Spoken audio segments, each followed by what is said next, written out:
యేసు ప్రభు గూర్చినటువంటి చరిత్రలు రాయబడినటువంటి పుస్తకము పరిశుద్ధ గ్రంథము.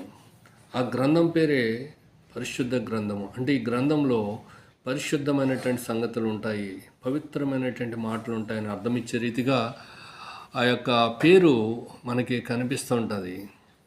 అంతేకాదు మనకి ఎన్నో చరిత్ర పుస్తకాలను చూస్తూ ఉంటాం.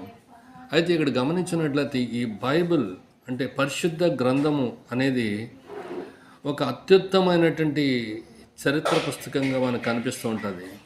ఎవరి చరిత్ర అంటే ఏదో పలానా రాజుల చరిత్ర, బబులోన్ రాజుల చరిత్ర, ఐగుప్తు చరిత్ర, రోమా చరిత్ర, లేక పారసీకుల పర్షియా చరిత్ర అలాగని కాదు. కానీ ఇక్కడ మనము గమనించినట్లయితే మానవుని యొక్క చరిత్రను స్పష్టంగా మనకి తెలియజేస్తున్నటువంటి పుస్తకము అదే బైబిల్.